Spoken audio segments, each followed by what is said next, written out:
Everybody being here this evening. My name is Brian Wendell. I'm the Down Syndrome Association of Tulsa Board President. On behalf of Down Syndrome Association of Tulsa, as well as the other sponsoring organizations, we are so grateful you are here. Appreciate you taking your time out of your busy evening, especially with a few other events going on. I want to take a moment just to introduce our MC for the evening. It's my pleasure to introduce Mr. Aaron Collins. He's the superintendent of the Metro Tech Center. Mr. Collins brings an extensive experience in education and leadership, as well as a strong commitment to ensuring students have access to meaningful learning opportunities. We are grateful for his leadership and his guidance through this discussion. And with that, we'll turn it over to Mr. Collins.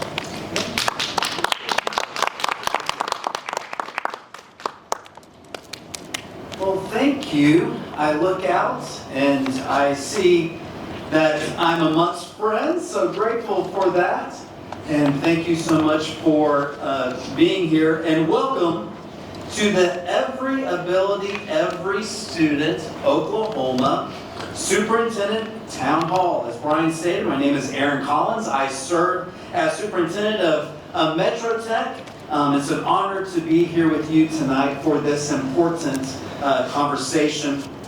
A little side note, we wouldn't be in this auditorium today without our community, and so it just always, when I'm up front, want to say thank you to our community for saying yes to the 2019 bond that even made these renovations and this event even possible tonight. Before we begin, I want to note this evening is being live streamed and recorded, and the video will be made publicly available following the event.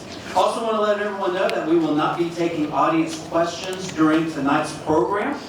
And the reason for that is that all questions were collected in advance to ensure a structured and fair process. However, we encourage you to connect directly with the candidates following the event for any additional questions or discussions, as I know they would welcome that from you.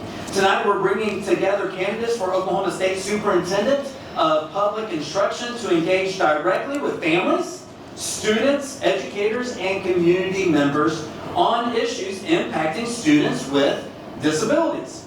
All declared candidates were invited to participate, and we are grateful to everyone present this evening. Before we recognize our candidates, I'd also like to recognize the leaders of the organizations hosting tonight's events. These organizations serve as important community resources for students with disabilities and their families across Oklahoma. As I call your name, please stand or wave so families know who they can connect with this evening. First off is Emily Scott, Executive Director of Autism Foundation of Oklahoma. She's running late. She's running a little late. I should have asked you if okay, sorry. Sarah, Executive Director of the Down Syndrome Association of Central Oklahoma. Absolutely. Thank you for being here. You met Brian, Board President of the Down Syndrome Association of Tulsa. Laura, Executive Director of Oklahoma Parents for Student Achievement. And then Lucia, who is the Director of Parent Services for Oklahoma Parents for Student Achievement. Thank each one of you for your leadership, for the work your organizations do to support Oklahoma students and their families. At this time, I'd like to recognize the participating candidates. Candidates are seated in alphabetical order. As your name is called, please stand or wave so the audience can recognize you, and then we'll get... I'm going to say no to that. But... Oh, they're not in alphabetical order. See, this is why you talk to the person that organizes it before you just start reading off things. We'll have a conversation after this. Representative Hasselbeck. That's me. Miss Deborah Herlihy. Hello. Dr. Janetti Marshall. Craig McVeigh. Senator Pugh. And Dr. James Taylor. Thank you so much for being here tonight. It means a lot that you're here, that you're willing to engage in this important conversation about students with disabilities in the state of Oklahoma. This forum is designed to be structured, fair, and focused on lived experiences. A key feature of tonight's event is that questions will be asked by self-advocates, that is, individuals with disabilities, and reflect input gathered from communities across the state of Oklahoma. We're grateful to the students and self-advocates who are participating tonight and helping lead this conversation. Let's give them a round of applause.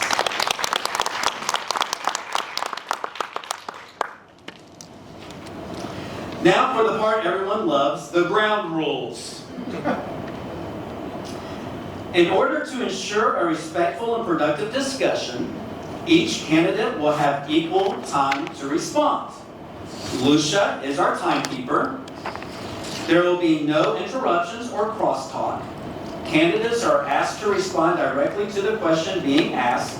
Time limits will be strictly enforced.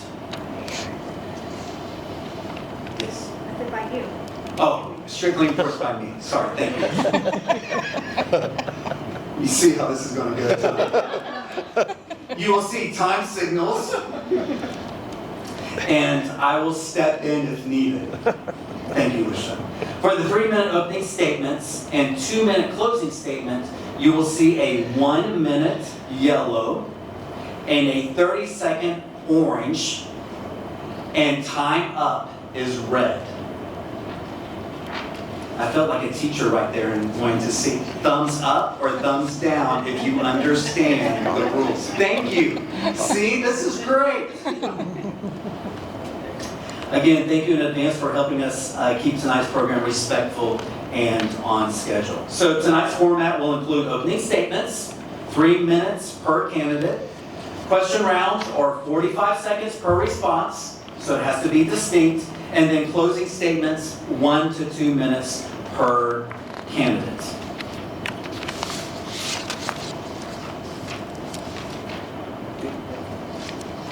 All right. Now that we have the ground rules out of the way, let's get started. We will begin with opening statements. Candidates will speak in a randomized order. They're going to be Ms. Herlihy, Senator Pugh, Dr. Taylor, Dr. Marshall, Representative Hassenbeck, and then Mr. McVeigh. And so first is Deborah Herlihy. Thank you, ma'am. Hello? Is it? Yeah. Hello? Oh, I think it's on there. Hello, there it is. Hi, my name is Deborah Herlihy, and it's a pleasure to talk with y'all today. I really have looked forward to this presentation. I am originally from New York. I was born and raised in Rochester, New York. My father was a construction engineer, and my mother was a homemaker. My father built 2 houses in Perry, New York, and unfortunately he passed away when I was 15. My mother's family lives here in Stroud, Oklahoma, so we moved down here. So we moved a 22-foot U-Haul all the way down here to Oklahoma to be next to my grandma and my uncles. It was a very big learning curve for me to be a part in Stroud schools, high schools. I was 16 at the time, and then when I came in, I was a year ahead because Perry High School believed in Oklahoma Regions program, so it advanced, and then therefore I was there with a higher curriculum for school. My English, they taught Beethoven. I already had it when I was a freshman. So as I graduated, I moved on and went to UCO, and I have a bachelor's in management information systems. I have a master's in entrepreneurial science at Cameron University. I also am working at Southern Nazarene University as a senior research analyst. I have 14 years working at Oklahoma State Regents for higher ed, And I wanted to say this, even though I don't have a public administration or a teacher's, I do feel for being a part of education is important, even though I have a higher education experience.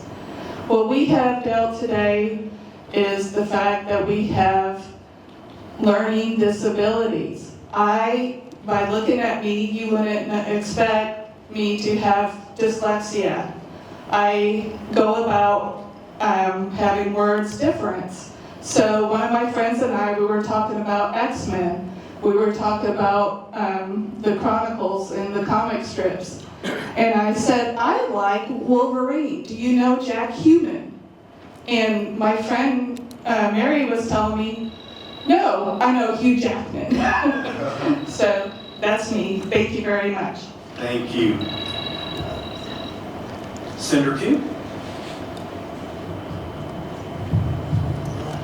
All right, well, good evening, everyone. Thank you very much for having me tonight, and for all the organizations that put a lot of effort into putting this together. I know a lot of you and have worked, hopefully, you feel like have worked alongside of you for a number of years at the Capitol, so thank you very much for doing this. I've led the Senate Education Committee for the last 6 years, and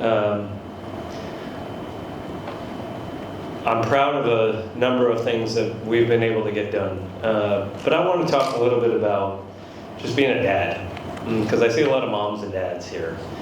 And that's really the perspective I've always brought to my service at the Capitol, is just being a dad. And I think as families and folks, what they want out of their school systems, they just want their kids to be everything that God's called them to be. And you want to work in whatever system is best for the parent and the kid to reach that goal. And there's no one-size-fits-all solution. There's no box we have to put kids in order to be successful. And I've always worked at the Capitol to really put pressure on the system to change. A system that I don't really think has changed much in the last century and a half. And I don't think it meets the needs currently of what Oklahoma's kids want, what families need out of their school system. And I want to list just a few things. And so it's easy to talk about what any of us would do while we're at the Capitol, specifically as the state superintendent. But that's just words. What I'd like to tell you is what I've done as the Senate Education Chair. So I don't have to tell you things I will do. I can just say what I've done that I think has positively affected all of you. Open transfer. That was a huge battle at the Capitol, to just allow families to go district to district to meet their needs. School choice. We're not going to scratch that scab again, but that was a battle. Because not all schools work for every family. Lindsay Nicole Henry expansion, a huge win for, I think, a lot of families in this room. The first time since 1987, we made a major change to the state aid funding formula, increasing the weights for all students with special needs and special abilities, and requiring by law that when school districts receive dollars to educate a certain kid, they actually spend the dollars on that kid. First time since 1987. This year, codifying IDEA. And in that codification of IDEA, allowing for the state to ensure that families shouldn't have to foot the bill when they need mediation against the school district because their kids aren't getting the services that they need. And I'm proud of that work, and I'll continue to lead that effort from the State Department, but if I don't win that role, I'll continue to lead that effort from the Senate Education position as well. Thank you, Senator Pugh. Dr. Taylor. Your time's already running. Hi, I'm Dr. James Taylor. I go by JT. I just want to say a couple of things. One, I'm very much about parental empowerment. The parents have the right to do and say what's going on with their kids' education, no matter what level it is. I'm also going to share, because the time is short, what my superintendent, I'm a pastor and I'm also an educator. I teach high school and I'm an educator and a pastor. And so what my superintendent at my school, I teach at Little X High School, told me to say, wherever I go, this story, tell people what happened. One of the things I do is first day of school, first week, there's like 2 or 3 days, and I make sure that my kids have an A on their paper. Everyone have an A so I can call their parents. I tell them I want to call their parents. I call their parents and I say, hey, your son or daughter, I introduce myself, your son or daughter currently has an A in my government class, and I expect that they'll continue to do A work. One of the things that happens is every year for the last 18 years, I've heard at least one parent say, you're the first teacher that's ever called and said something positive about my child. There should have been, I got sophomores, there should have been at least 9 other teachers that have done that. Well, in the process of that, you never see the superintendent on campus. Well, the superintendent came into my classroom 3 weeks after I got the Little X, and he comes in and, I never see the superintendent on campus, let alone in the classroom, so you think he did something wrong. And he says, this is what he told me to tell people this. He's the one who told me to tell them. You have no idea how you have impacted the Little X community. I have parents calling me saying, I want my child to be in Dr. Taylor's classroom. So now my schedule has been changed to where I have all sophomores come to me. Now let me just tell you something. In my brochure that you have out there, one of the things that it shows is that there is there's a decline in the approval of the school's education system in our state. We've gone in 2024 from 41% into 2025 to 31%, and there are parents pulling their kids out of public schools right now. That's going on all over the place. And so let me ask you this question.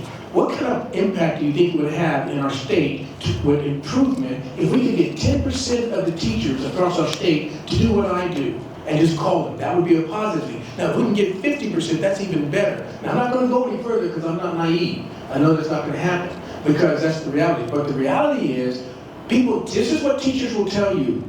Parents aren't engaged. You know what the problem with that is? You go out and engage them. Our secretary told me, she said, you're the one that has the most parents that show up for parent-teacher conferences in our classes. Well, one of the reasons for that is because I'm engaging the parents. And so I believe that that's a big deal. There's a lot more to say, but my time is out.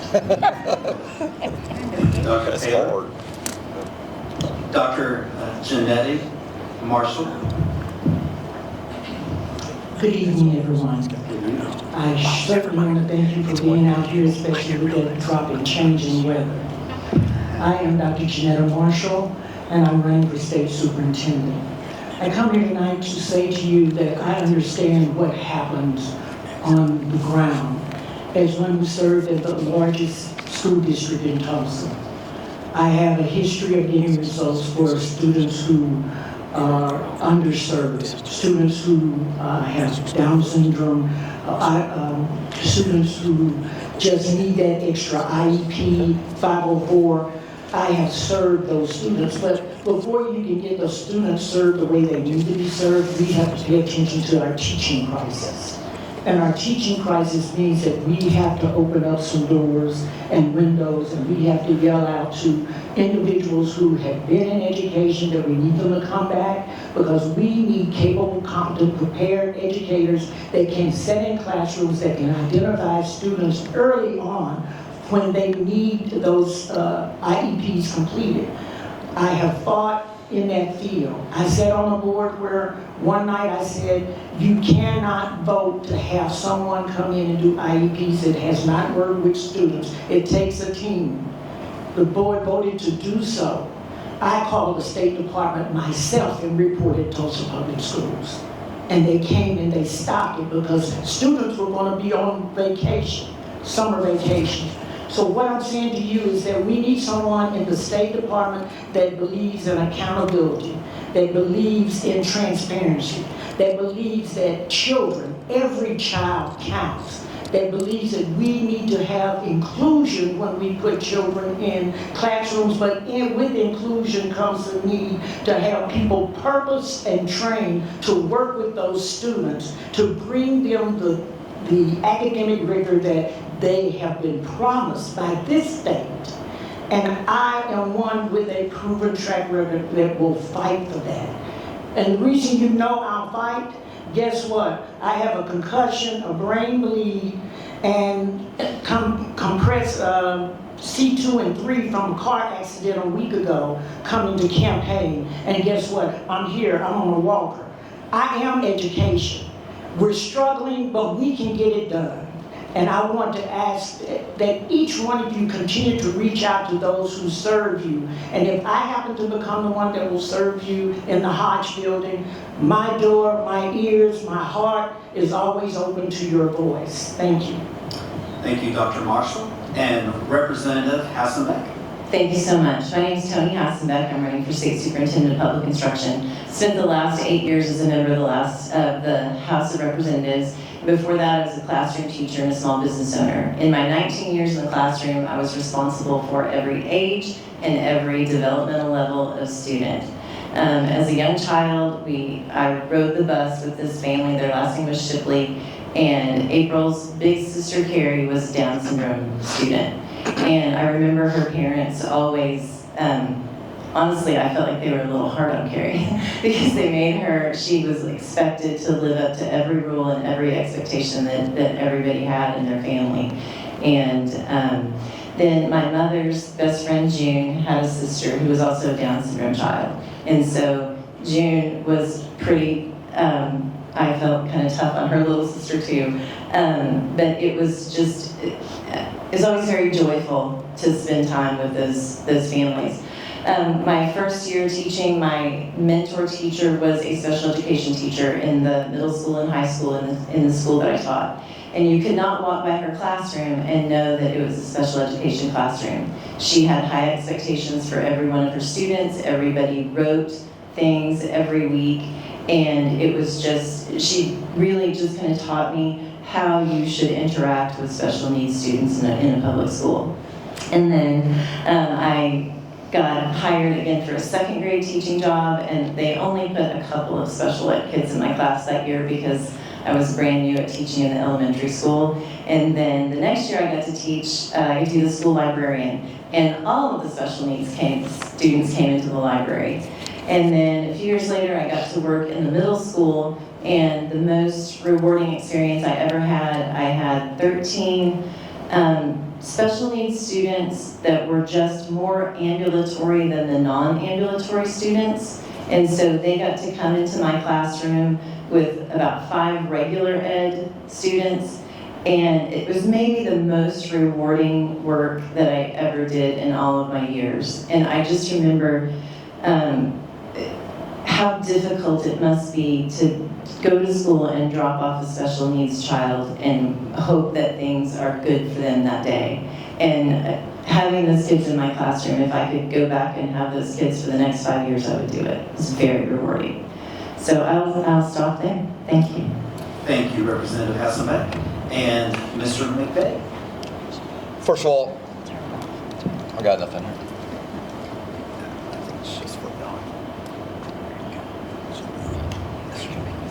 Thank you.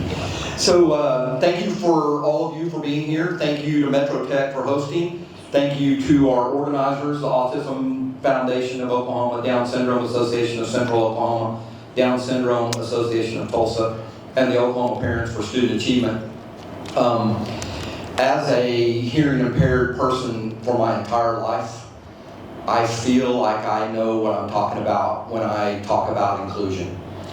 I lost my hearing due to a meningitis infection at 4 years old. I started school, I missed kindergarten, started school in the 1st grade, and my first year in school was spent in a corner by myself with the other 1st grade child, Manuel Lujan, who could not speak English. I could not hear and I could not speak, and he could not speak English, and so we became best friends. I know what inclusion feels like. Today I brought with me 3 people that I think really are testimony to the way I feel about education today. First, a former student, Reese Davis. Reese is a graduate of El Reno High School and the University of Oklahoma, and she is with me everywhere I go.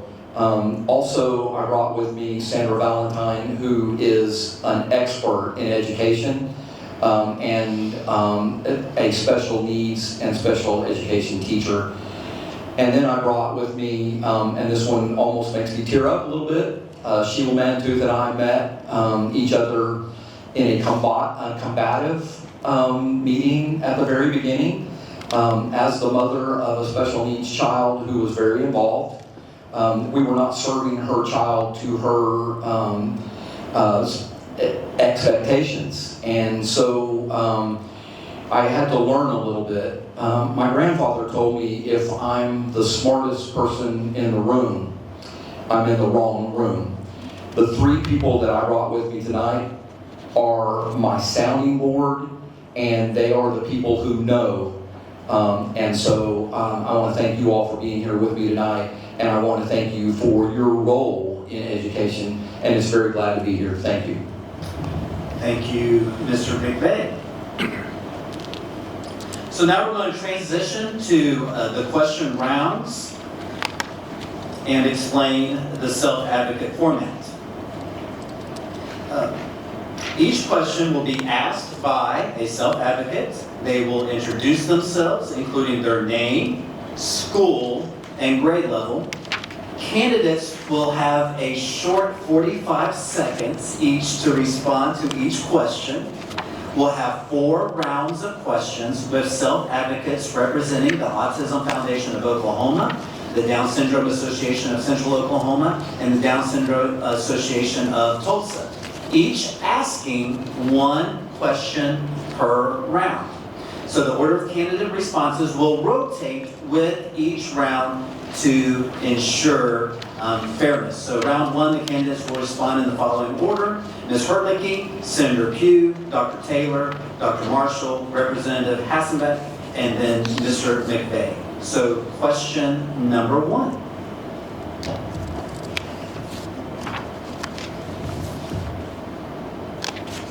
I am a regular advocate filling in for a self-advocate, and the question that they would like to ask you is... Your name, please. Oh, I'm sorry.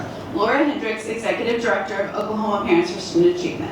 Thank you. So the question they would like to ask you is, what will you do as state superintendent to improve special education safeguards for Oklahoma's differently abled students? Ms. Herlihy? Thank you, Ms. Hendrick, for that question. And as a state, if I was state superintendent, what I would do for the safeguards, one thing we need to think about is behavior, and one thing we need to acknowledge is students need to be safe in their environment. They need to make sure their classroom is a safe, acceptable environment to where if they do have an episode, that they can be able to have somebody to be calmed down. Associate teachers can help teachers to be one-on-one. I think most of our classes are a little bit heavy, and therefore my time is up. 35 seconds card. Thank you. Thank you, Laura.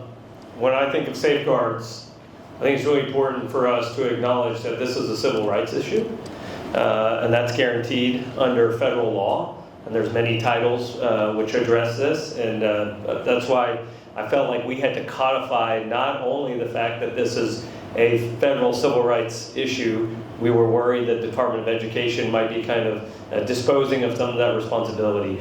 I think more importantly for me, because it's a civil rights issue, a parent shouldn't have to foot the bill for mediation. When they don't think that their child is getting the rights guaranteed to them under federal and state law, they should not have to find a lawyer, go through what is almost a 2-year process, and spend a lot of money getting something that the courts have already said is your right. Thank you. Senator Pugh. Dr. Taylor? There needs to be more assistance and parents to help with the kids so that they can have that ability to communicate with them and be with them during time. My son is level 3 autistic. He is 7 years old.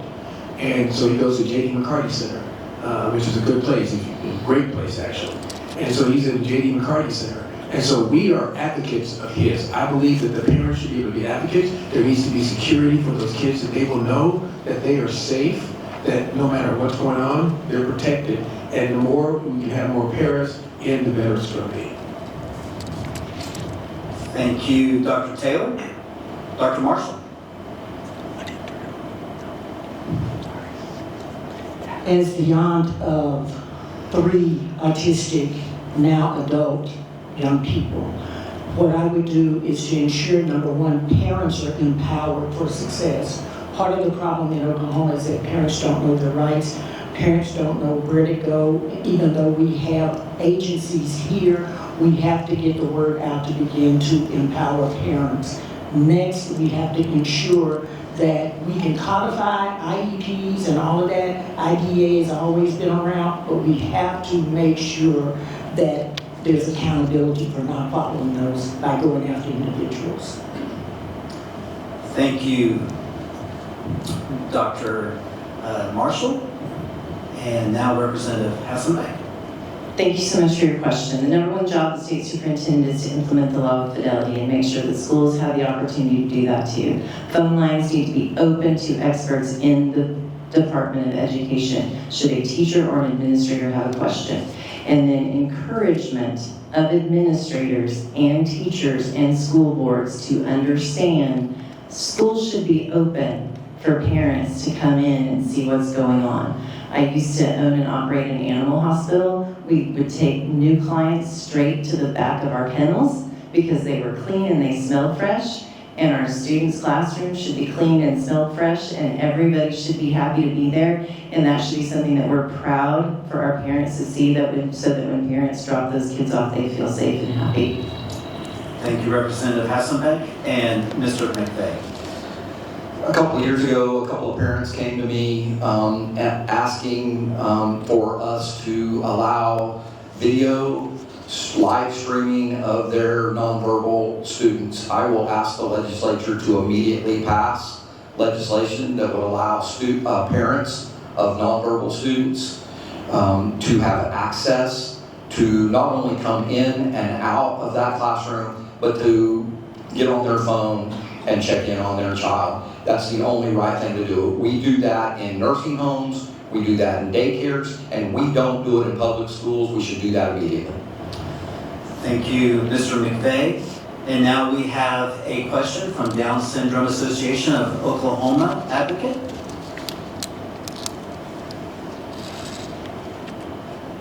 I believe the correct term. She's actually going to ask 2 questions because she has to go home.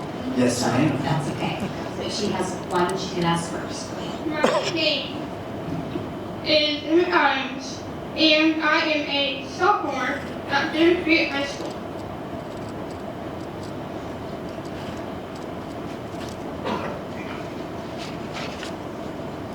How will you make sure my IEP is followed? Wonderful. Is what? The IEP is followed. Oh, Did I get that correct? Wonderful. Ms. Herlihy?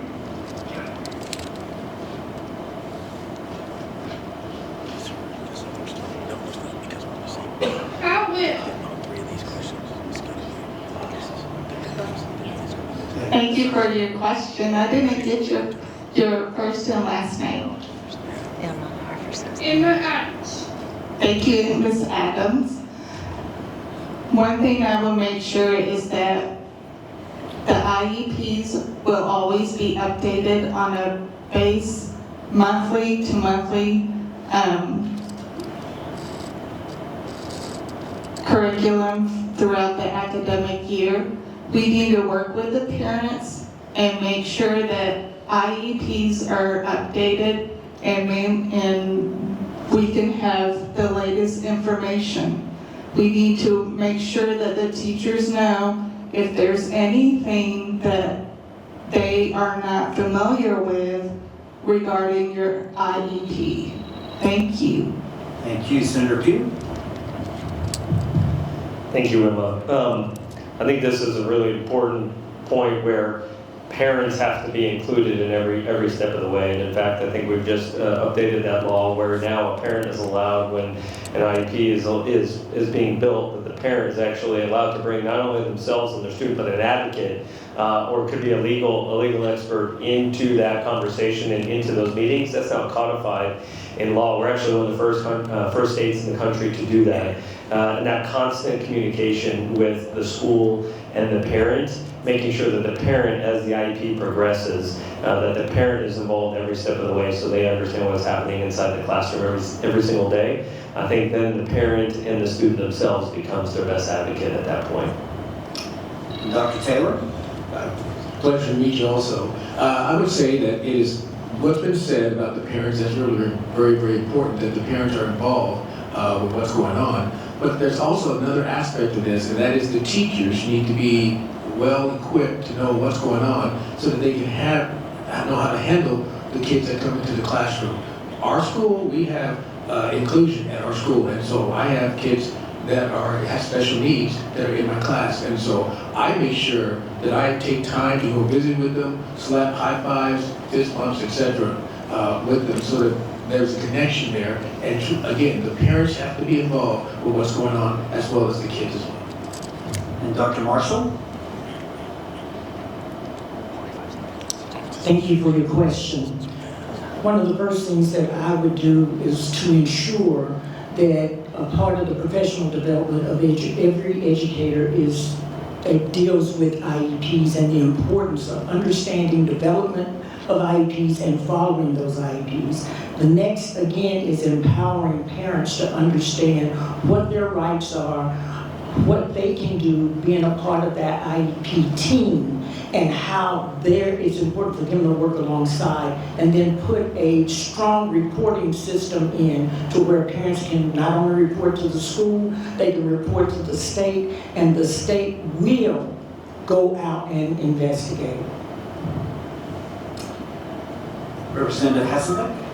Emma, thank you for your question. If I'm the state superintendent, I'm going to create some uniform professional development for every teacher in the state of Oklahoma. I'm going to also create some training for parents so that parents and teachers can communicate about your IEP. And I'm going to make sure phone lines are open for parents and teachers and administrators to be able to call the department and make sure that we're following the law.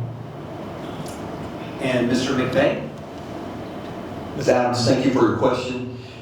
Your IEP has the force of law. It should be treated as such. If the school is not following your IEP, they're breaking the law. They should be held accountable just like any other lawbreaker with an immediate investigation and a tribunal set up so that your IEP can be followed, and you have some accountability at both the school and the parent and the district level. And I believe Emma has another question, again in round one, and I believe her mom is with us tonight as well, Mrs. Adams. How will you make sure my aides or helpers stay in our schools? Aid or helpers can, I apologize, stay in the school to help her. How can the aid or helpers stay in the school to help her? Is that correct? Wonderful. Thank you, Emma. Ms. Herlihy? Thank you for your question again. And how would I be able to help your aide to stay in school? One thing I want to make sure is that the aide is meeting all the requirements that are based from the parents and for you. Also, I want to make sure that under different explanations that you might have or different ideas based on your IEP or updates that you might need, we want to make sure that that aide or the worker will stay with you. Other things can progress, and we want to make sure that we interview the aide and worker every month or every week. Thank you. And Senator Pugh? Thank you, Emma. Thank you, Mrs. Adams. I think this is an issue of staffing shortages, and this is actually where the state superintendent must know how to work with the legislature. They have to know how to work to receive funding, not just in the teacher salary schedule, but discretionary funding that flows through the state aid funding formula so that schools are able to make support staff decisions and retain their best support staff. I also think it's really important here where I think we need better principal training, because your principals set the tone and the culture for that building, not only for the students and the parents to feel like a welcoming environment, but for the folks who work there. They actually create the culture where people want to stay if they create a great building culture, and I think that requires some better professional development for principals as well. And Dr. Taylor? I just want to say it's nice to have the Addams family here. But seriously,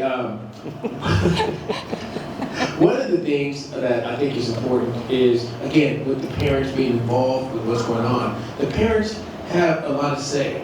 But I also think one of the problems we have is the parents are not paid enough. Their salaries are relatively low, and a school district gets a chunk of change, and they get to decide how they're going to spend that. And it would be wise if they start spending that to get more paras and to pay the paras more so that they can stay and have a quality situation. Dr. Marshall?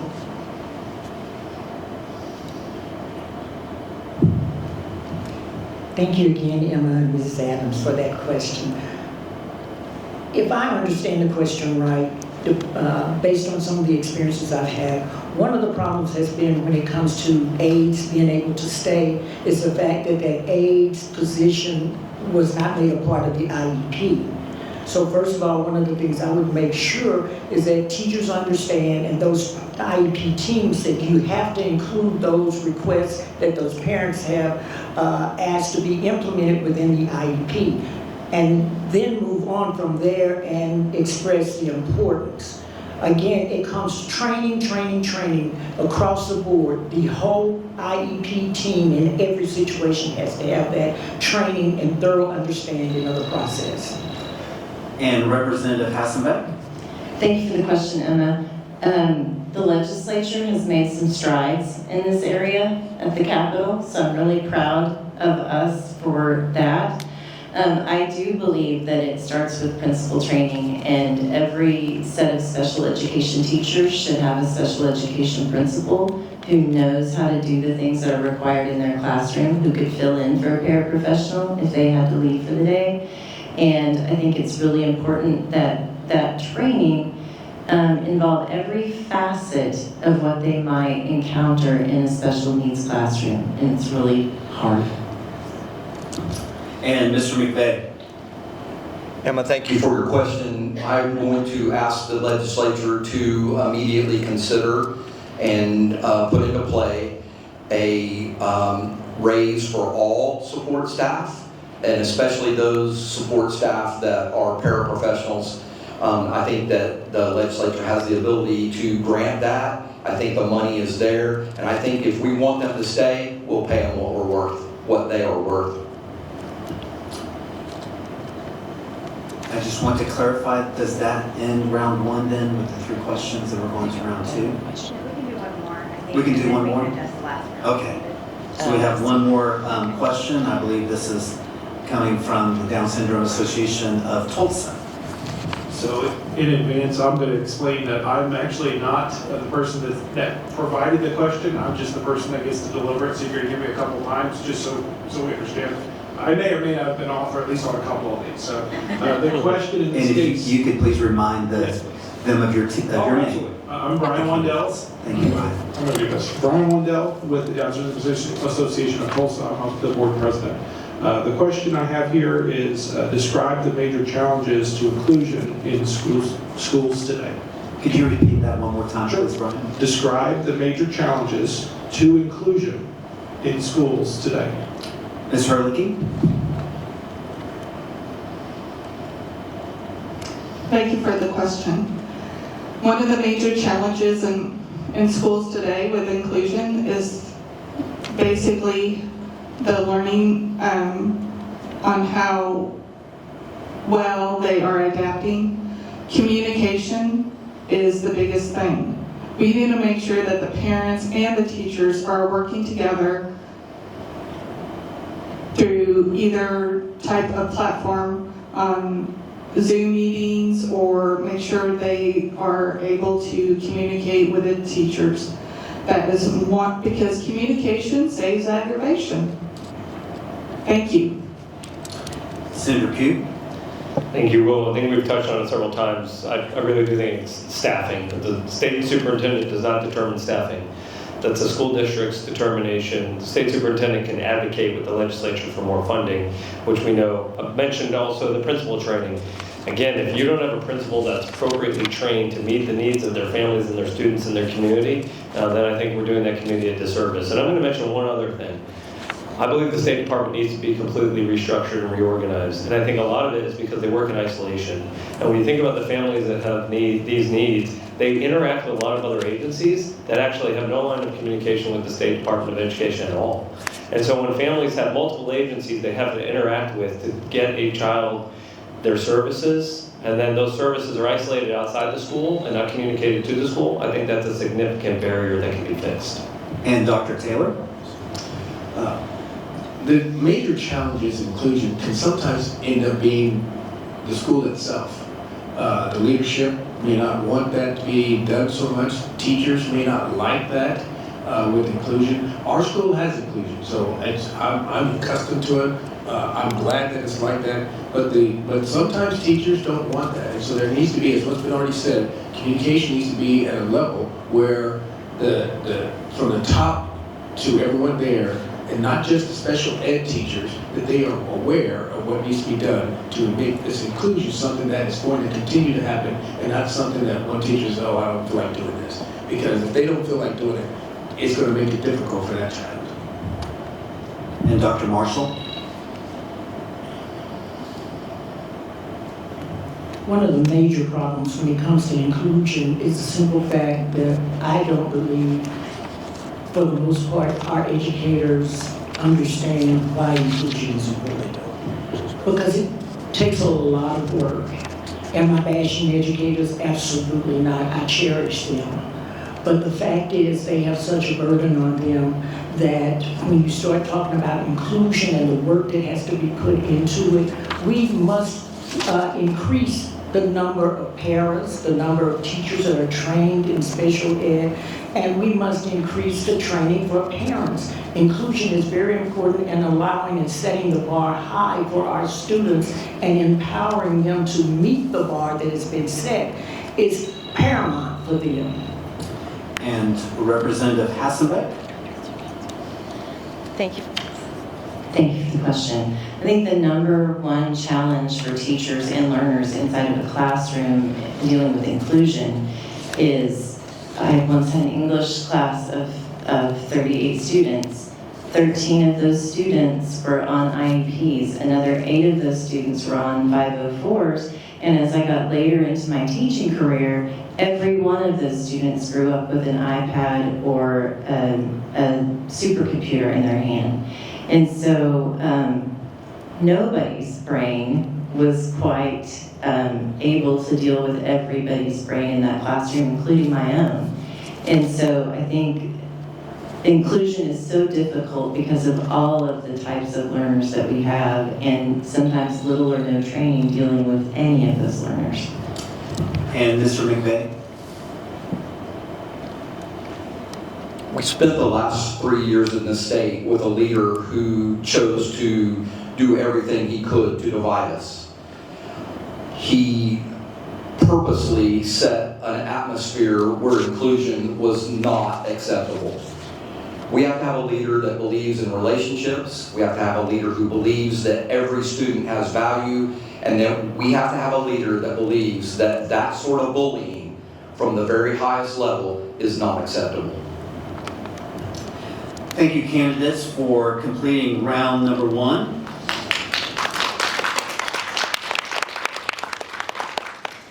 And thank you to our advocates and self-advocates for the work that they did and for asking the questions. And we ask for safe travels for the Adams family. We're grateful that they were able to be here.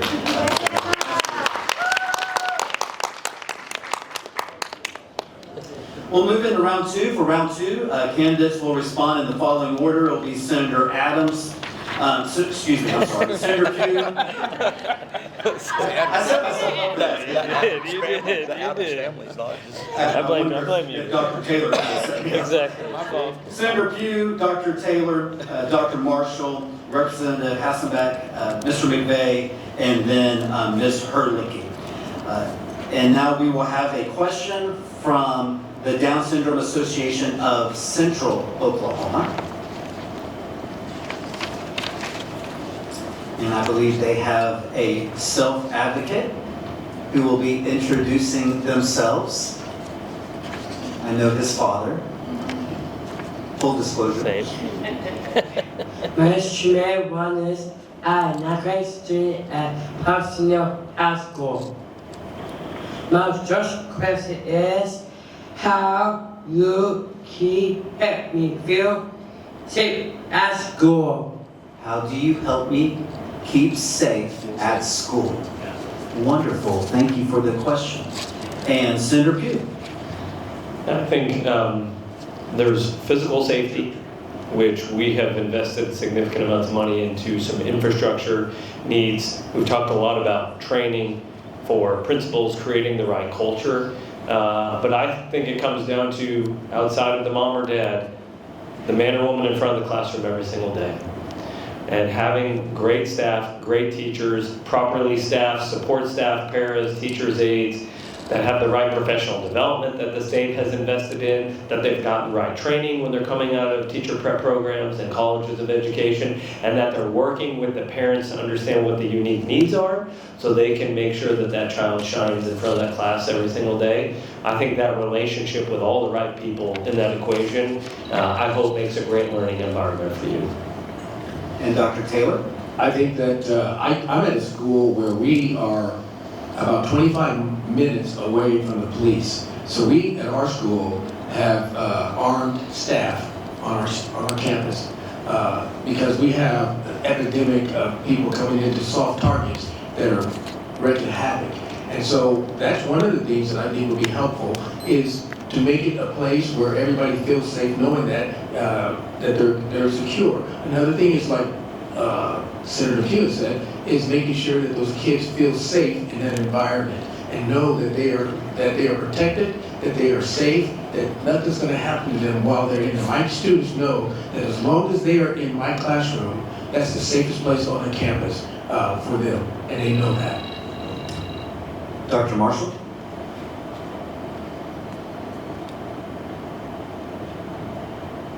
Oftentimes when I'm out speaking, one of the props that I use is a board that has drugs, money, and guns on it. Those things were taken out of an elementary school in Tulsa, Oklahoma. So yes, safety is a big issue. Physical safety. We also have emotional safety, mental health safety, and those are things that have to be addressed. And it all goes back to my training and eliminating threats by acknowledging those threats exist and working to eliminate them. Representative Hassenbeck? Thank you, sir, for your question. As the state superintendent, it'll be my role to encourage and model respect for teachers, model respect for parents, model respect for school boards and superintendents. And what I want to encourage every building principal, every building superintendent to do is to be in hallways when class changes occur, to be out in front of buildings and model the way other students should treat you when you're in your school environment.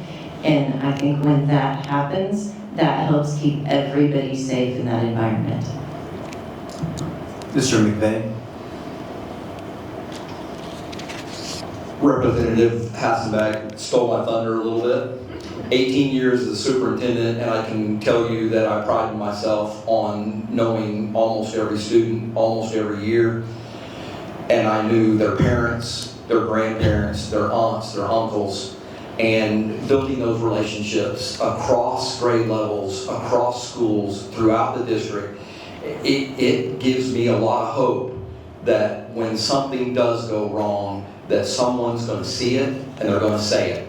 And that's the environment that we built, every district that I've served. And I believe that those relationships are the way that you keep schools safe. And Ms. Herlihy.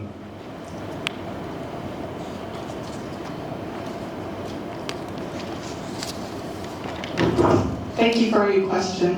One thing I want to propose is to acknowledge drones in our classrooms.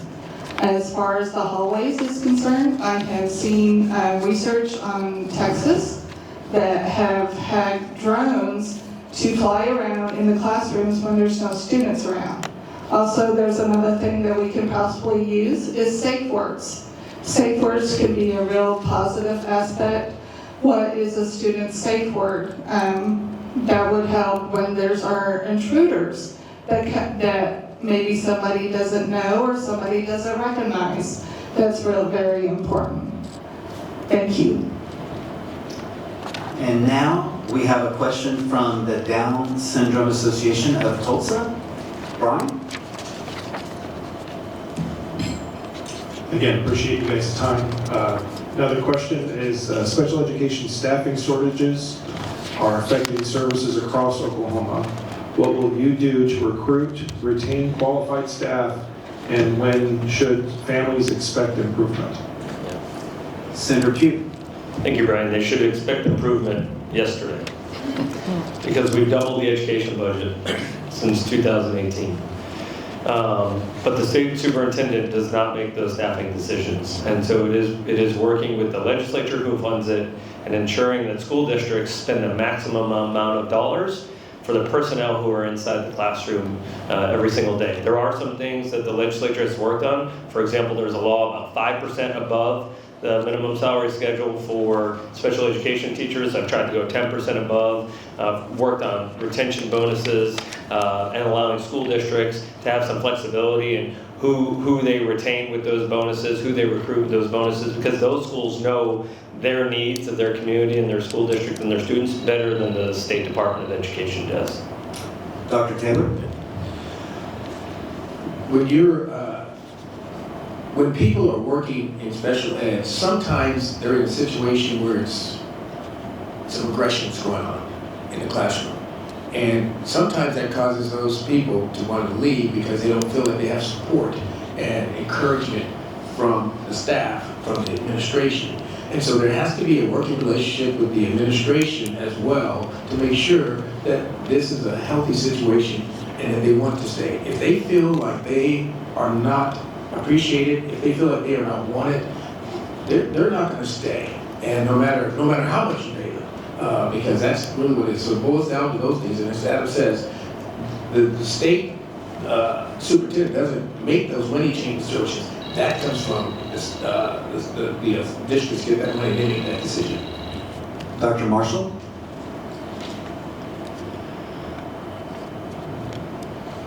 Thank you for your question. When we look at it, we've had a superintendent in place that was an aggressor, a dictator, very volatile. What I would say is that when we want to change, because absolutely the state superintendent does not make those decisions, they made at the district level.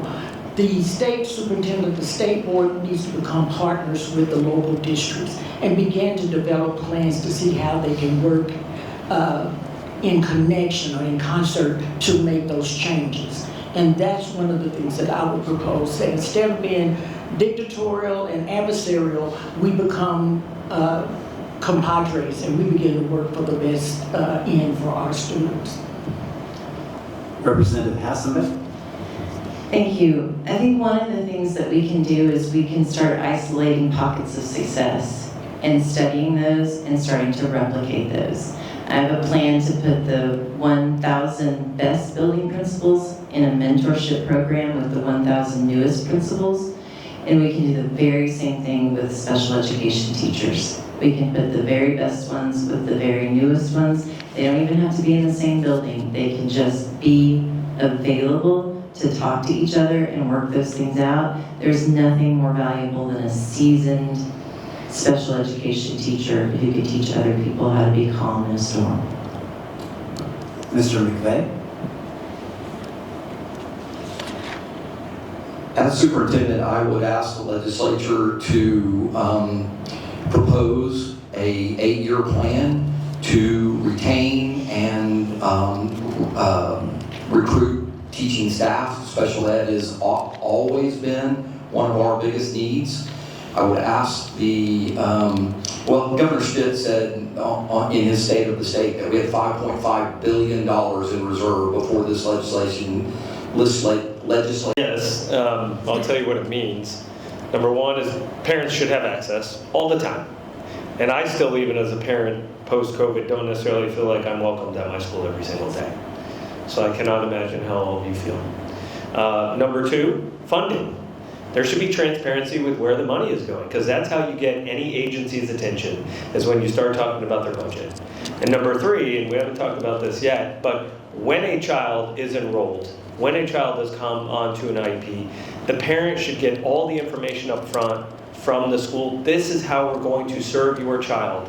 And we're going to bend over backwards to do it. And if we can't meet your needs, I'm going to tell you every single option. And if that means I have to send you to the school across the street, so be it. Because the kid should become before the wolf cat or the wild cat or the panther on the building. They should be able to go wherever the needs are met. And our next question is by the Autism Foundation of Oklahoma.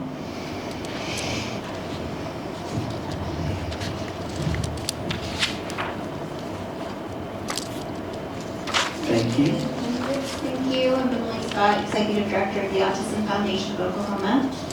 We had a parent write in and ask this question. How will you ensure students with disabilities receive consistent, comparable services when they transfer to a new district so they do not lose progress or critical supports? Thank you for that question. One of the things that has to happen is that the IEP needs to arrive at about the time that the kid does. What we are finding at our school is, I'll get a new student and I'll be told, hey, the IEP is coming. And so I don't even know what's going on. In fact, they don't even know what's going on. All they know is that there's an IEP coming. And so that needs to be a better job of getting those things out to the teachers, to the schools, so that there isn't that lag, because there's a lag. You don't know because you don't have the information. And it's not good to be guessing because you don't know. So I would encourage there be a sped up process, because you know when that kid is leaving, you know the day that child leaves. Why not have that go with the parents or electronically send it over? Dr. Marshall?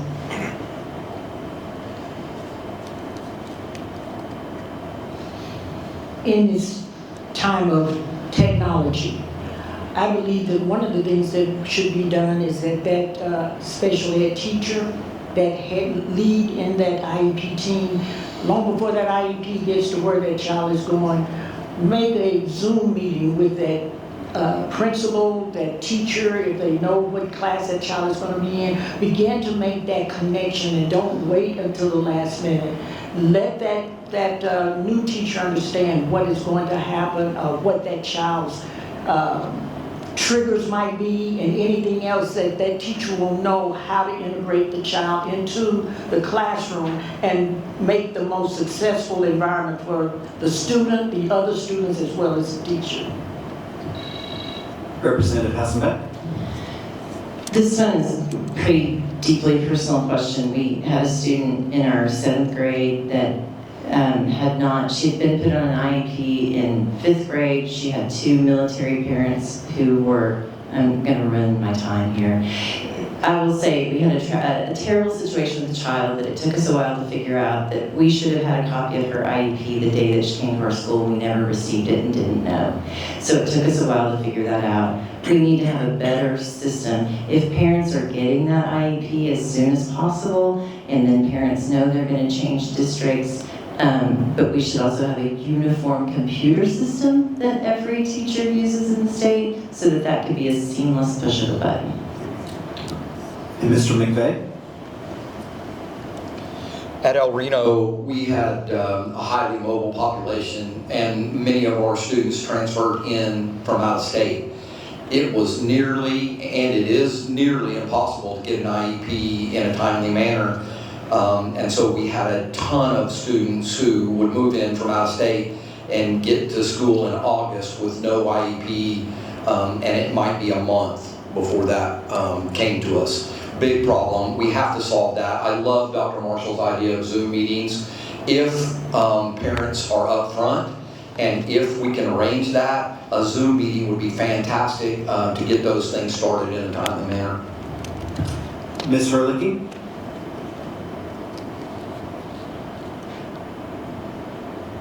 Very important question. Thank you so much.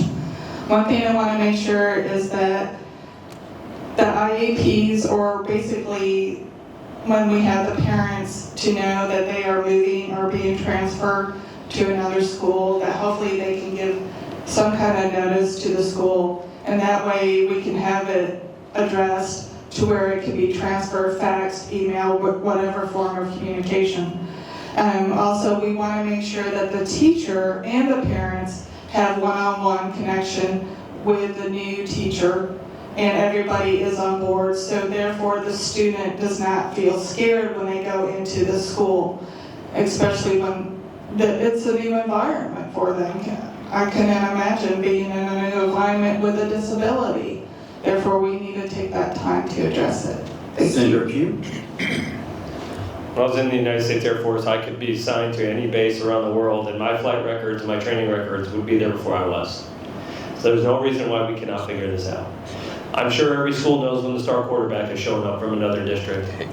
And yet for some reason, that's what we prioritize over kids who may have different needs. And so we can leverage technology. And in fact, we've tried several times to have a uniform data system.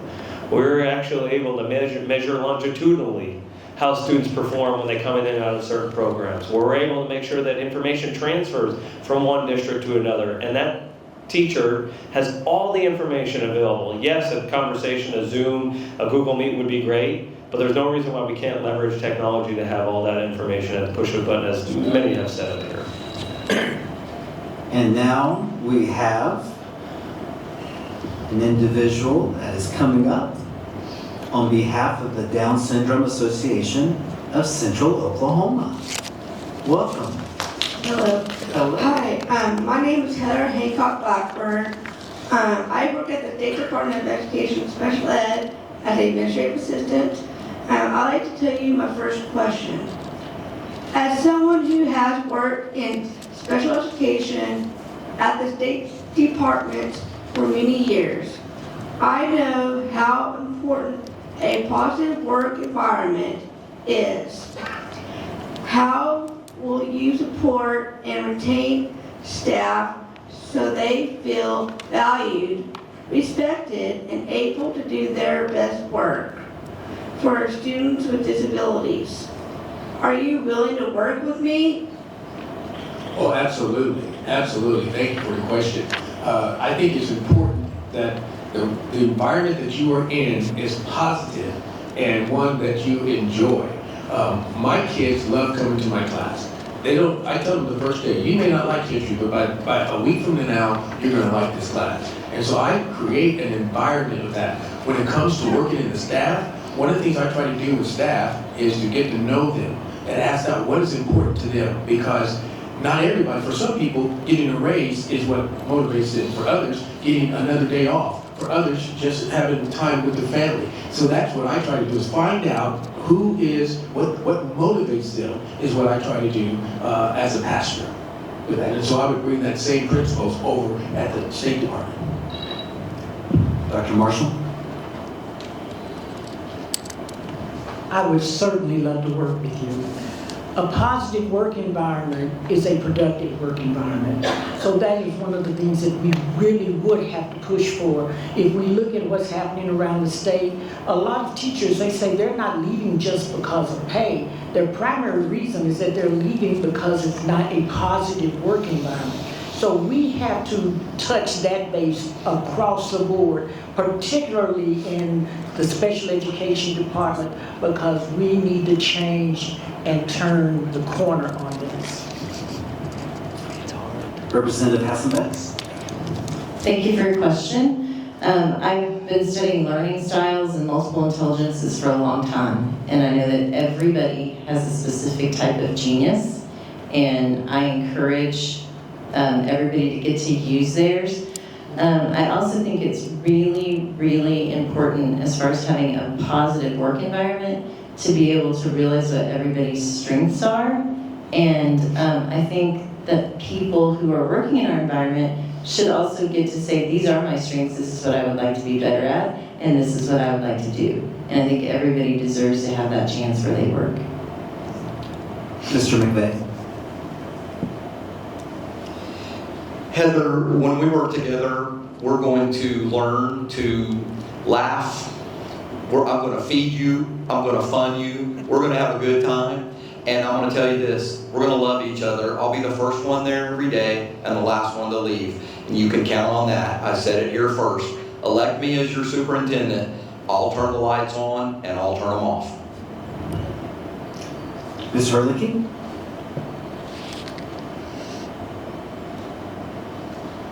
Thank you, Heather, for your question.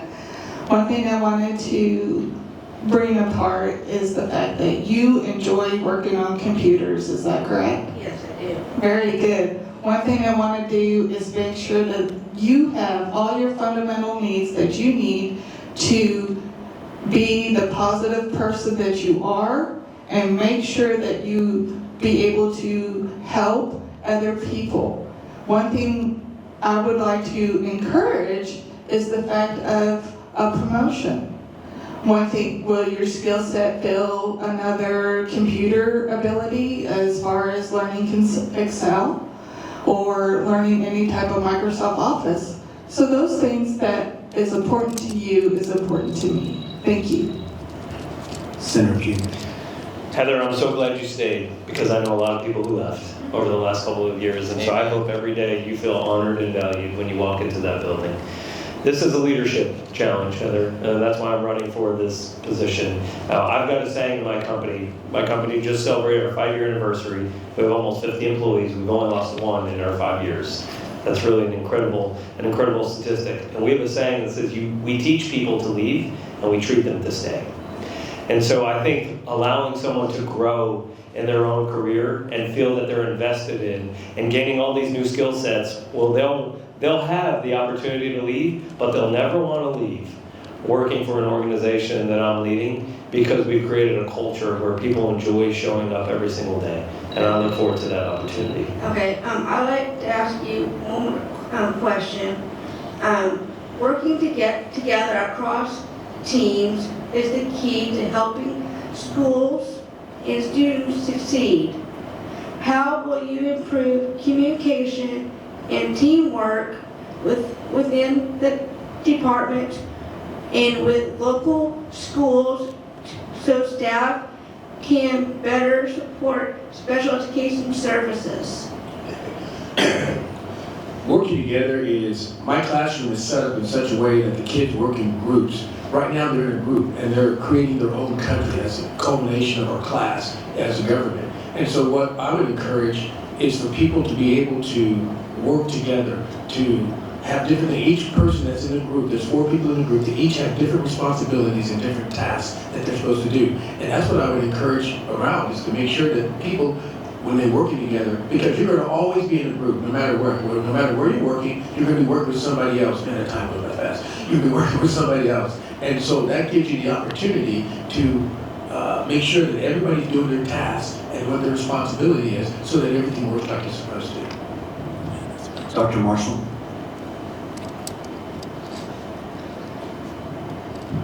I certainly understand the team approach work.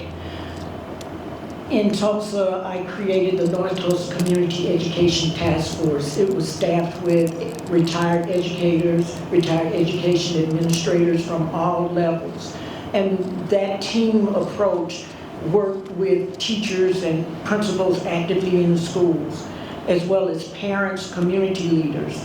And they produced a high-quality product that was recognized by the National School Board Association, the State School Board Association, and the Council of Great City Schools.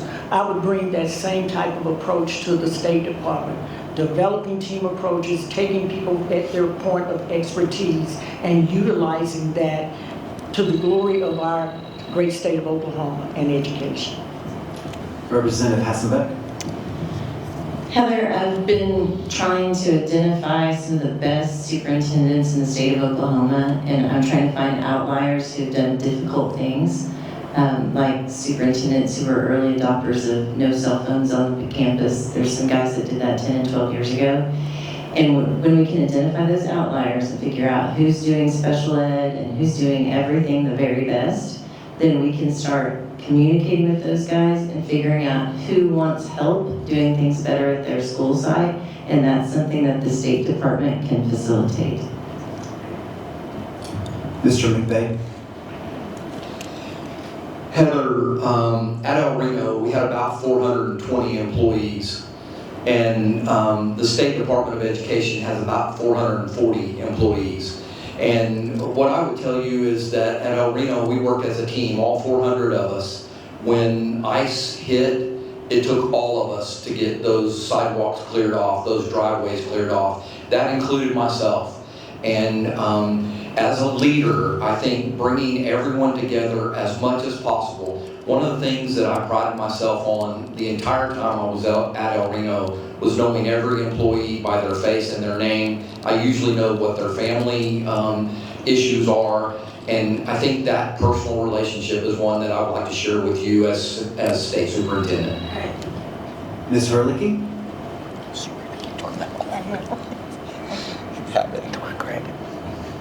Thank you very much for your question, Heather. And as for teamwork and collaboration, one thing I think that we need to address is that your input matters.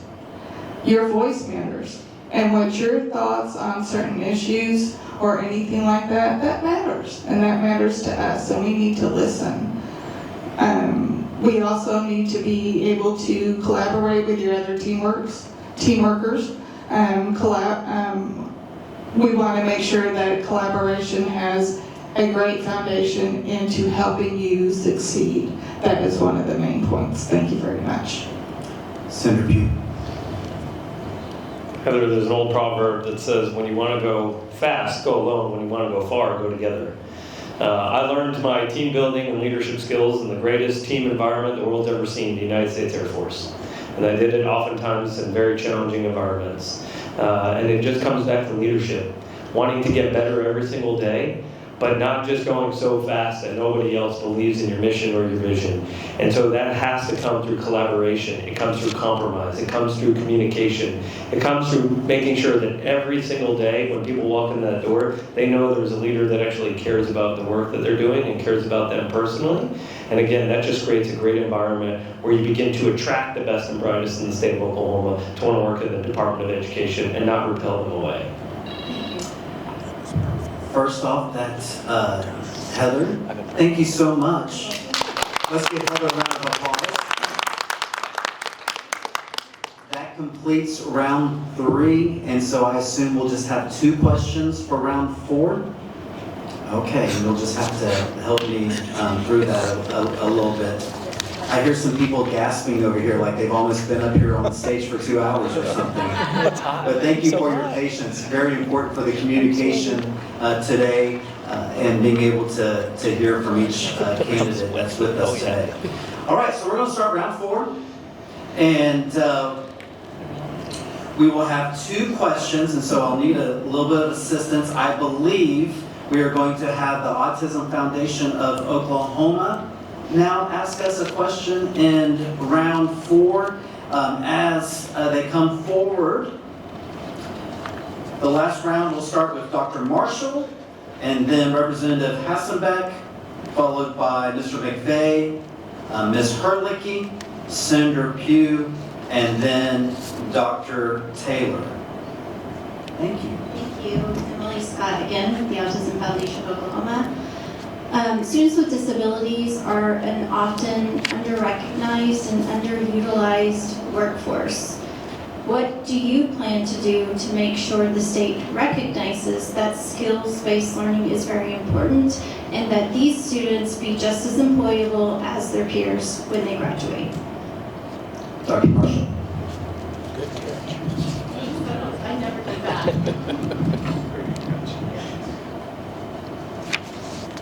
What I would do is keep the same thought process and actions that I kept when the situation in Tulsa and the Transition Learning Academy to ensure that those students got the best educational environment, that they could be trained, that they could go out and they could be employable with skill sets, and then go to, ensure that we have people, boots on the ground, that are helping districts to go out, seek out places that will employ, safe spaces that will employ our young people as they move into that area. Representative Hasselbeck. I keep going with this isolating pockets of success so they can be replicated. At the school where my personal children all attended, the career tech home ec teacher would take a group of special education students and they would cook things, and then they would sell things, and then they would do things with their profits.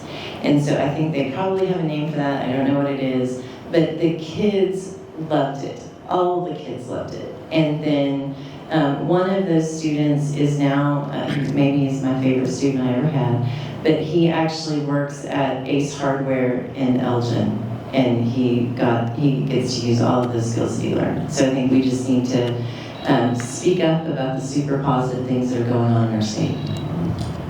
Mr. McVeigh. Yes, we have one of the most highly regarded career and technical education delivery systems in the world. And currently, those programs are putting all employees, all students in employable situations. I think we should expand those. I think those opportunities should increase. And I think we should see the value in every single person. There is a value in every single person, and what they can accomplish is only limited by us. We need to reduce those limitations and make sure that we offer as much as we can to those students. Ms. Herlihy. Thank you for your question. One thing I want to pinpoint down is the fact that you need to keep on learning. Don't stop at where you are at. Keep learning and learn a new skill. There's certain people that go into modeling. There's also other people that also go into sales rep or even have their own business. There's other people that are successful entrepreneurs. Keep striving for other things. Don't stop at where you are, because a lot of times you will become repetitive, and sometimes we become bored doing the same thing over and over again. Keep learning. That's my suggestion. Thank you. Senator Pugh. Good evening, Emily. Thank you for being here. I mentioned in my opening remarks that we all just want our kids to be all that God's called them to be. And I don't think that doesn't matter what student we're talking about. And the schools play a role in that. And so it can't just be about the piece of paper. The piece of paper has to mean something. Yes, the piece of paper in and of itself is an accomplishment, but it has to mean something. And so allowing the flexibility in the statutes for schools to partner with local businesses to find out what their community needs and let schools create unique programming to meet those needs locally, as well as then addressing statewide workforce needs that we know we have. In almost every critical occupation, we're short in some sort of workforce statistic. And so I think there's a lot of opportunities. I think there's opportunities with other agencies outside of just the Department of Education, and it's something I'm actually very passionate about. Dr. Taylor. Thank you, Amy, for that question. I would say also one of the things that we need to do is find out what that student likes to do and what's important to them, and then connect with the community ahead of time. Find out where they can be plugged in. And that may not always work because, some of us have had more than one job, So you may do something different because you may start off doing one thing and then end up doing something else. But connect with them, with the community, find places that are happening. We did that with our church where we had people that were needing jobs, and we connected them with people, say, hey, here's a job over here that you can go, and we do that. I didn't see why that couldn't work the same way with those who have special needs. And then I believe our last question will be from Brian, who again is representing the Down Syndrome Association of Tulsa. Again, appreciate everyone's time. This is a little bit lengthy, so bear with me as I read through this. Some families feel alone when the schools deny services, fail to address bullying, or ignore requests for help. What will you do to ensure real accountability to make IEP safeguards meaningful for families? That's the first part of the question. The second part of the question is this. A new Louisiana bill just got passed that would shift the burden of proof in special education disputes from the parents to the school system, meaning the schools would have to show they are providing the appropriate services, not the families to have that burden. The question related to that second part is, will a bill like this or law like this be beneficial for Oklahoma, and is that something that you would support? Dr. Marshall?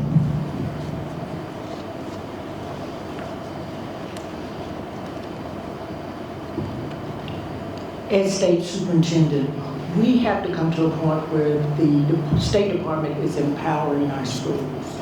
And that is removing obstacles within our schools that they can actually do the job when it comes to IEPs, when it comes to services, resources, anything that empowers and uplifts our students. And that is what the State Department should be doing in reference to a bill that shifts the responsibility to the school to prove that they are providing the resources. Absolutely. They need to do that. They need to be able to prove that they're providing the resources, because parents, once they understand what their rights are, I've watched them and they have books and books and books of proof. And Representative Hasselbeck? Thank you for the question. Number one, there needs to be open communication, and teachers and parents and administrators need to feel like when they call the State Department and have a question about special education, or they send an email about special education, that someone is either answering the phone or getting back in touch with them with a valid answer in a very short amount of time. So that is something that can start happening within a few weeks of a new regime. I had a really positive experience where I've taught in the past, and I was just under the impression that IEPs and 504s carried the full weight of the law. So schools were being required to show parents what's happening and why has always been a part of my experience. So I would encourage that, yes. Mr. McVeigh? Having not seen the Louisiana law, it'd be very difficult for me to comment on the Louisiana law. However, I will tell you that having been on the side of denying services as a school superintendent, in almost every case I was wrong. And so as I look back, one of the things that I think of is how we could do that so that parents could feel like that they were being served instead of being punched in the nose. And so I think the way I would change that is exactly that. The burden of proof on providing services should lie with the school district. Ms. Herlihy? Thank you for your question. One thing I want to make sure is that documentation has been updated.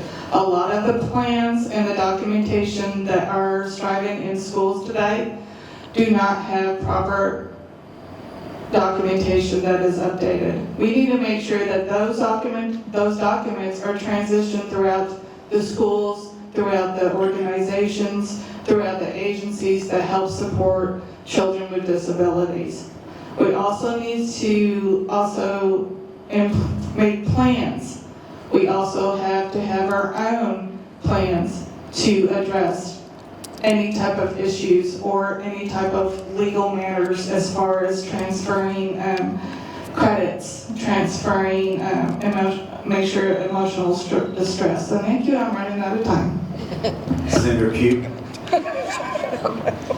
It's one thing to pass the law, it's another thing to implement it. And I think that's really important. The implementation really matters, and that's actually where the state superintendent can be a force multiplier, working with the legislature to implement the laws that they've passed properly. But I think what's really important is we should never be able to look at a map of school districts and look at a zip code and say, well, those kids aren't going to get the same quality of service as kids in a different zip code or different school district. So when the legislature does pass laws, they have to be implemented uniformly and correctly across the state, not just in pockets. One thing I think that could help there is actually having an ombudsman's office. That's something we've done for a number of other populations, such as elderly, aging populations, those with dementia. There's an ombudsman's office in different agencies, and I think that could actually be very helpful. Dr. Taylor? The Louisiana law, I'm not familiar with it, but on the surface, it sounds like that would be a good deal. To the part of your first part of the question, when you have bullying and people being mistreated in school and campuses, that stuff needs to be dealt with immediately. It needs to be nipped in the bud. You cannot just push that aside and say, oh, someone else will take care of it. The teacher is the one that's really on the front line of this, because the stuff happens a lot of times in their classroom. And so that needs to be dealt with. That needs to be set up in a way that it goes through the proper process, and it's those kids, if they have to, they can be off the campus if necessary. And I think that's also true of kids who have special needs too, personally. Well, that concludes round 4, yes. Applause. We're quickly wrapping up here. Again, appreciate so much our self-advocates and advocates for leading that portion of the discussion. Let's give them a round of applause. They made it look so easy, didn't it? So thank you so much for those questions. You did an excellent job. We're going to move to closing statements. Again, each candidate will have 2 minutes. And so we will go in the following order. We will go with Mr. McVeigh, and then Representative Hassenbeck, Dr. Marshall, Dr. Taylor, Senator Pugh, and then Ms. Herlihy. Again, each candidate will have up to 2 minutes for closing statements. Again, we will start with Mr. McVeigh. Mr. McVeigh. Thank you all for coming. It does my heart really, really good to see the impact that parents and advocates have on the education of our children. The first town hall that I held after I announced that I was running for state superintendent was a special needs town hall in my hometown.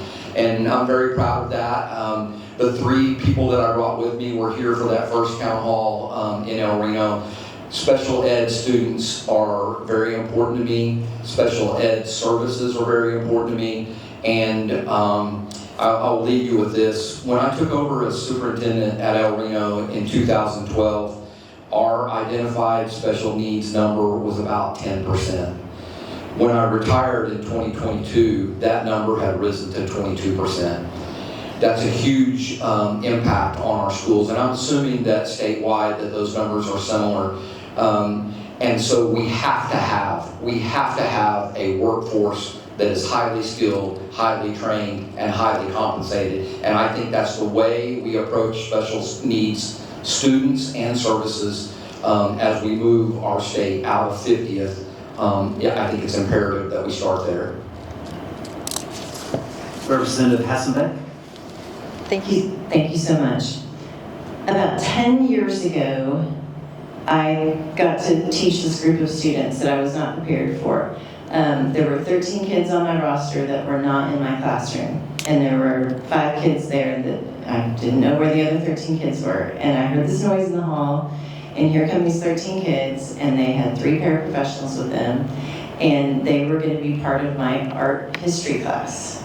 And what I quickly learned is that everything would be just fine. And these are 13 special needs children. Some of them were nonverbal, some of them knew 25 words. Some of them looked like they could read and write, and really once I paid a little bit of attention, realized that they couldn't. And so we quickly turned that into a different kind of art class. And every Thursday or Friday, I would show them about 15 minutes of Dale Chihuly creating blown glass. And it's the glass that we have at the Oklahoma City Museum of Art. And in May of that year, I took 23 special needs students to the Oklahoma City Museum of Art. And I'm a studio art major, and so museums are a big part of my life. And we walked in the door, and 23 students were yelling, "Chihuly, Chihuly, Chihuly," and many of the docents were a little bit nervous. I will say, much to the chagrin of the art teacher, my students, 11 of them, touched the tallest Chihuly on the continent, and it was just fine, and it was maybe the best day of my whole life. So that's how I feel about special needs children, and that again has informed my life since then. So thank you all for coming tonight. This is a very important issue. Dr. Marshall.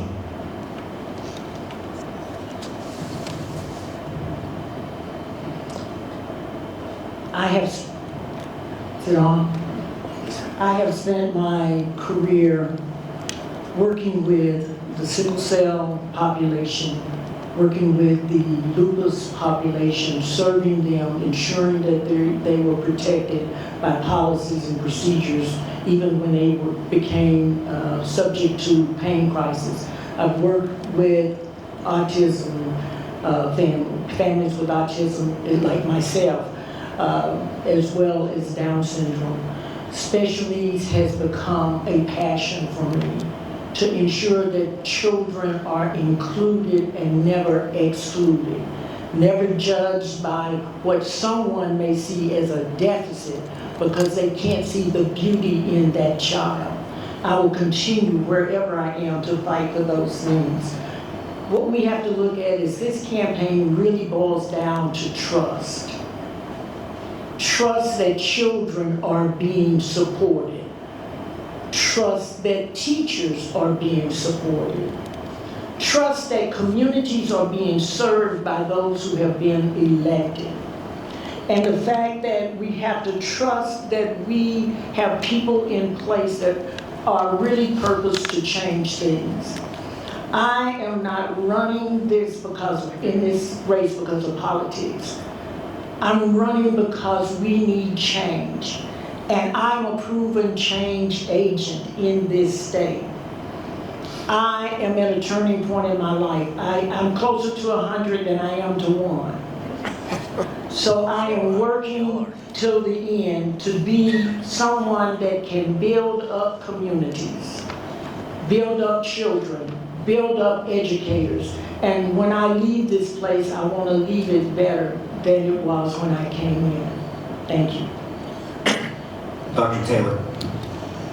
First of all, I want to tell you to go to my website, Taylor4ok.org. You can find out a lot of information, more than what we have here, because we were very limited. Everyone here, 45 seconds. That's not very long, but that's okay. So I just want to thank you guys for allowing us to be here. This really was a blessing to be here. I also want to say this, that everywhere I go, when I'm going to different places across the state, there's a question that keeps coming up, and that is about consolidation.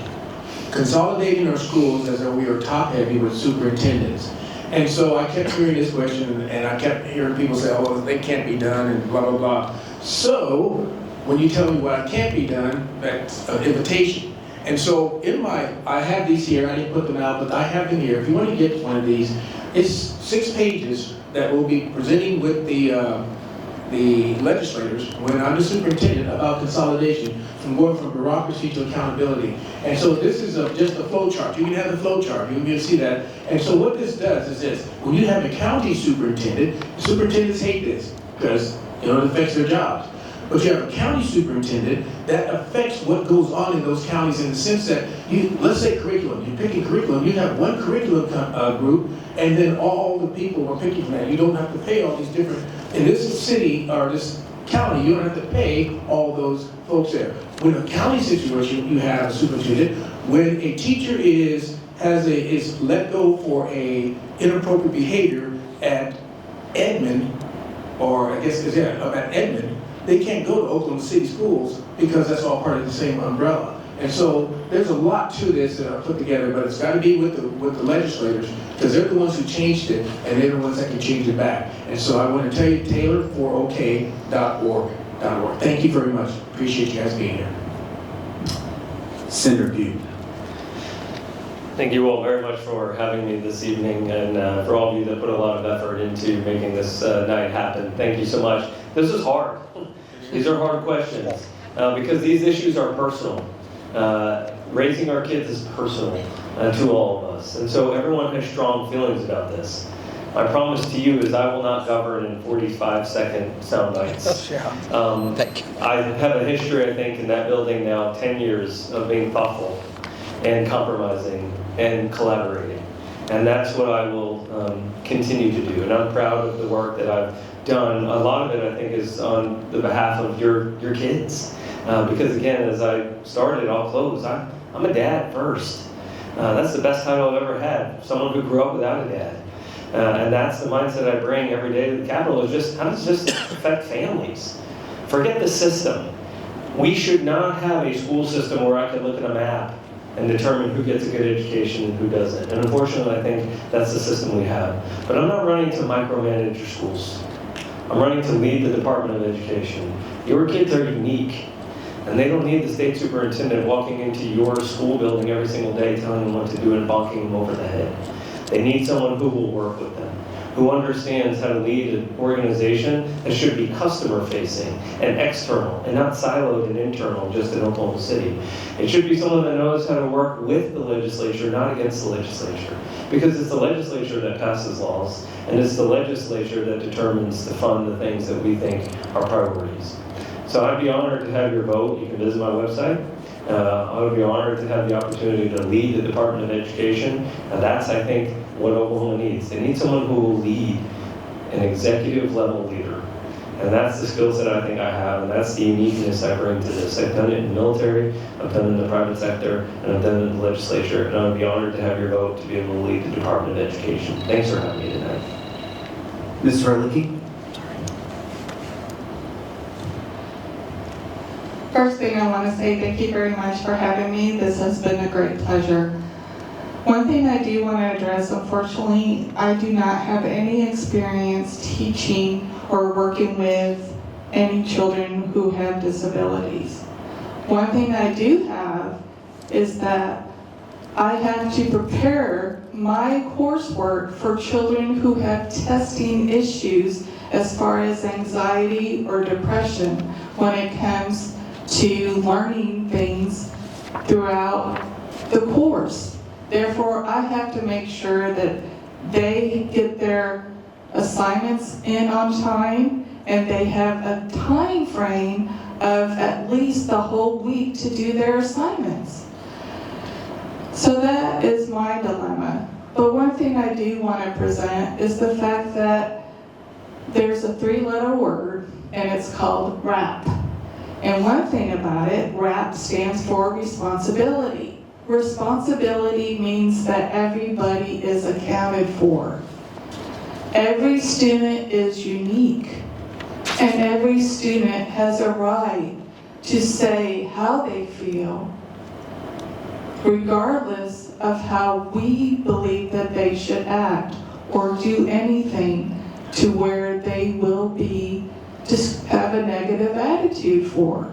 And that's bullying, and that shouldn't be allowed. The other thing is accommodations. We should, as a state of Oklahoma, should accommodate and make things better for their environment, for their schools, for their instructions, and also for their facilities that they go to school. And the last one is progress. Progress stands for, I'm out of time. Let's give all of our candidates a round of applause and thank them for tonight. We did it! What a great evening of learning together, and that's what it's all about. Thank you to each of our candidates for participating this evening and for engaging with these important questions. Emily Scott's going to be coming forward here to be able to give the final comments. And just really appreciate everyone being here. What a great opportunity to learn together and to hear about the future of education in the state of Oklahoma. I just want to say real quickly is that Several things were discussed tonight, and work-based learning for every student in the state of Oklahoma is important. It's important. It's important for families to be advocates for their students. And what a great night of advocacy we were all able to share in. Emily? Thank you so much, Aaron. Appreciate you. All of your fabulous comments. It was really great. So on behalf of all of the organizations tonight, thank you to everyone who joined us for this night, Every Ability, Every Student. We are especially grateful for the self-advocates who asked tonight's questions and their family members, as well, and helped center the voices and experience of students with disabilities. Thank you as well to the candidates for participating in this important conversation. You really did amazing. This is a bit long.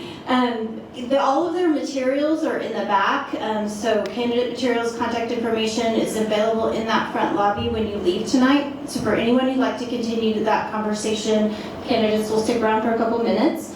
Thank you so much for being here. Have a safe evening. Thunder up. I know you want to go watch the game, so appreciate you guys. Thank you.